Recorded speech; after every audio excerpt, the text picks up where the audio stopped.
Hello friend, आज आप लोगों को बतलाना है बिरसा मुंडा के गुरु कौन थे। तो फ्रेंड, हम लोग हर रोज इसी तरह के प्रश्न लाते हैं जो एग्जाम के व्यू से बहुत ही इम्पोर्टेंट होता है। तो चलिए आते हैं सीधे प्रश्न पे। बिरसा मुंडा के गुरु कौन थे? तो फ्रेंड, बिरसा मुंडा के गुरु आनंद पांडे थे। अब हम लोग जानेंगे बिरसा मुंडा का जन्म कब हुआ था।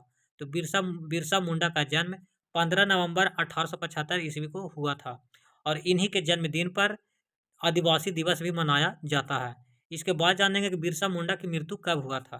तो बिरसा मुंडा की मृत्यु 9 जून 1900 ईस्वी को हुआ था।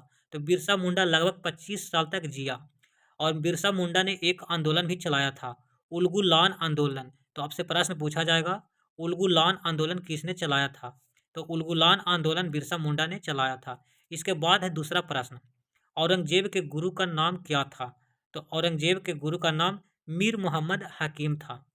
आप जानेंगे औरंगजेब का जन्म कब और कहाँ हुआ था। तो औरंगजेब का जन्म 24 अक्टूबर 1618 ईस्वी को गुजरात में हुआ था। औरंगजेब को उपाधि भी दिया गया था, आलमगीर की उपाधि दिया गया था और जिंदा पीर की भी उपाधि औरंगजेब को दिया गया था। औरंगजेब की पत्नी का नाम क्या था? तो औरंगजेब की पत्नी का नाम दिलरास बानो बेगम था। तो ये प्रश्न एसएससी सीजीएल में पूछा गया था। इसके बाद आप लोगों को बतलाना है कि औरंगजेब ने सिख के केमे गुरु को हत्या कर दिया था।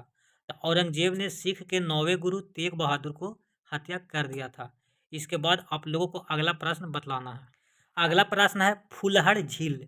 फुलहड़ झील भारत के किस राज्य में स्थित है? तो फ्रेंड, फुलहड़ झील भारत के यूपी में स्थित है, यानी उत्तर प्रदेश में फुलहड़ झील अवस्थित स्थित है। इसके बाद आप लोगों को बतलाना है राजभाषा आयोग के प्रथम अध्यक्ष कौन थे? तो राजभाषा आयोग के प्रथम प्रथम अध्यक्ष बी.जे. खेर थे।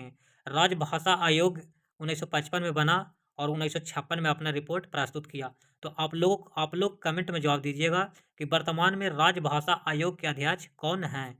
इसके बाद हम लोग नेक्स्ट प्रश्न को देखेंगे। आधुनिक राष्ट्रवाद का पैगंबर किस स्वतंत्रता सेनानी को कहा जाता है? तो आधुनिक राष्ट्रवाद का पैगंबर अरविंद घोष को कहा जाता है। तो अरविंद घोष द्वारा एक पुस्तक लिखा गया था, उसका जवाब आप लोग कमेंट में जरूर दीजिएगा।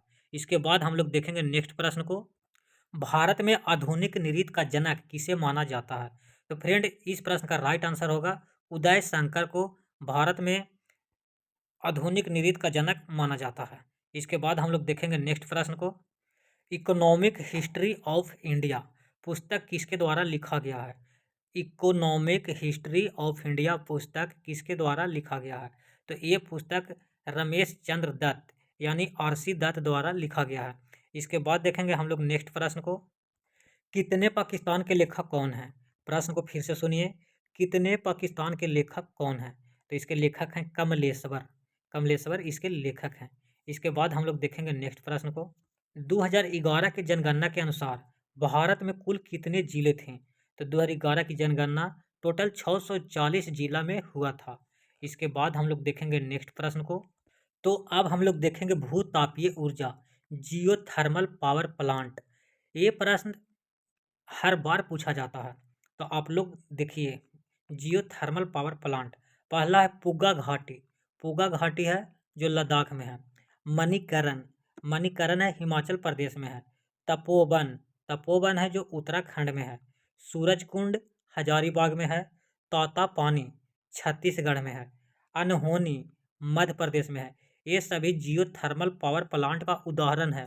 फिर से सुने, जियोथर्मल पावर प्लांट का उदाहरण यानी भूतापीय ऊर्जा का उदाहरण पुगा घाटी लद्दाख में है, मणिकरण हिमाचल प्रदेश में, तपोवन उत्तराखंड में, सूरजकुंड हजारीबाग में, तोतापानी छत्तीसगढ़ में, अनहोनी मध्य प्रदेश में।